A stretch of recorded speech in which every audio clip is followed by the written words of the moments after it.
अतर काज़मी किसको डिफेंड करने चले मेरे भाई, सर पे कफन बांध के? इन लोगों की क्या हैसियत है? लेकिन मैं चाहता हूं कि आप पहले कमेंट करें कि आज नवाज शरीफ साहब जलवागर हुए और माशाल्लाह बहुत अच्छे लग रहे थे। तो नवाज शरीफ साहब का आना, इसकी इंडोर्समेंट, पाकिस्तान के 3 बड़े लीडर मौजूद थे पार्लियामेंट में, Bilawal Bhutto prime minister in waiting, Nawaz Sharif sahab 3 times के ex prime minister, Shehbaz Sharif sahab 2nd time जो प्राइम मिनिस्टर बन रहे। ये जो विजुअल्स आपने देखे, आपको कैसा महसूस हुआ? आज तो जमहूरियत की फतह का दिन है, आप लोग शोक तो नहीं मना रहे कहीं अतर भाई?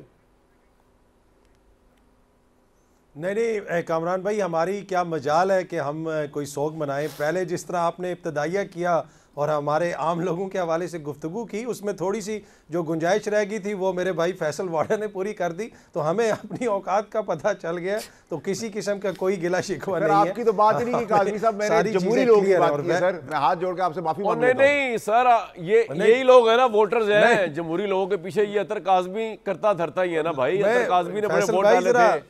अच्छा, मजा आया जी अतर साहब कंट्री।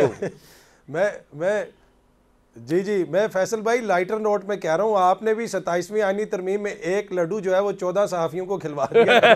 सब हमें एक एक लड्डू तो पूरा मिलना चाहिए, ठीक है कि मैं भिजवा दूंगा। मैं भिजवा दूंगा फैसल भाई की तरफ से जो अच्छा, दूसरी बात यह है कि देखें, इस निज़ाम के अंदर बहुत सारी ऐसी चीज़ें जिन पे एतराज़ हो सकता है। फैसल वाडा की बहुत सारी बातें, आपकी बहुत सारी बातें हो सकता है कि हमें नागवार गुजरती हों, लेकिन रियलिटी भी है ना, चीज़ें इस नहज पे पहुंची क्यों हैं? हर किसी ने अपना किरदार अदा किया है। आज बिलावल साहब जो खड़े होकर कह रहे हैं कि किसी का बाप भी ये नहीं कर सकता, लेकिन माजरत के साथ उनके अपने वालिद ने जो किरदार अदा किया है, क्या उससे पाकिस्तान की जमहूरियत मजबूत हुई है?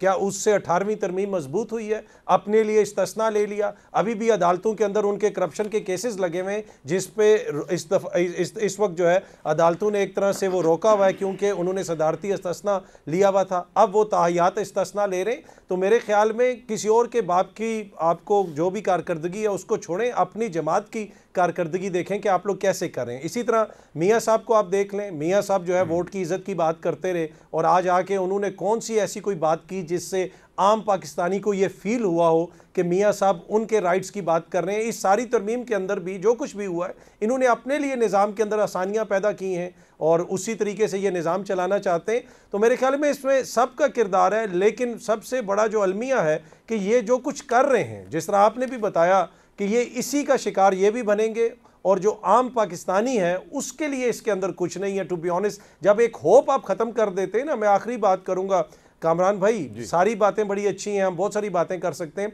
लेकिन जो एक शख्स बिस्तरे मर्ग पे भी पड़ा हो ना, वो आपको सारी अपनी दौलत दे देगा, अपनी जिंदा रहने की उम्मीद नहीं देगा। ये जिस किस्म की हरकतें कर रही हैं, कौम से उसकी उम्मीद छीन रहे हैं। ये कह रहे हैं भाई तो कोई उम्मीद नहीं है, जो हम चाहते हैं बस वो होगा। खुदारा ये उम्मीद ना छीने लोगों से, उनके अंदर थोड़ी सी होप रहने दें, अदरवाइज जो है ना फिर किधर जाएगा हमारा माशरा। अतर भाई आपको समझाने की कोशिश कर रहा हूँ, हम ही उम्मीद है, अवाम की उम्मीद हमसे ही है।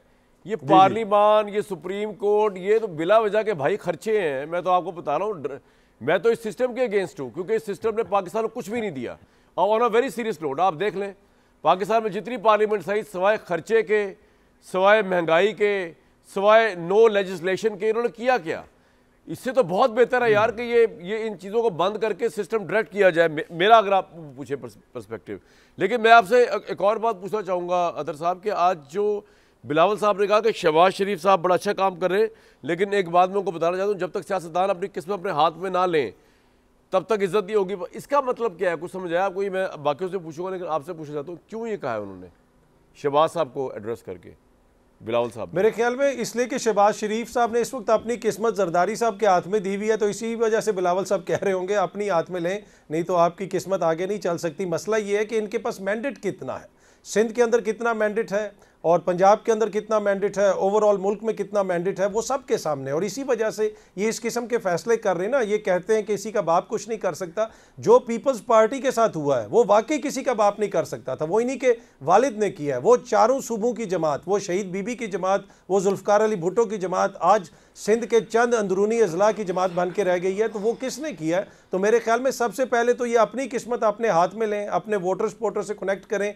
तो शायद इनके लिए बेहतर हो। बाकी इनका सियासी मुस्तकबिल इनको शहबाज शरीफ साहब के साथ ही नजर आ रहा है और ये इसी तरह चलेगा। ठीक है अतर भाई, मैं आपसे डिसएग्री करते हुए मजर साहब से वो सवाल पुट करूंगा जिससे पता चला मैं कितना डिसएग्री कर रहा हूं आपसे।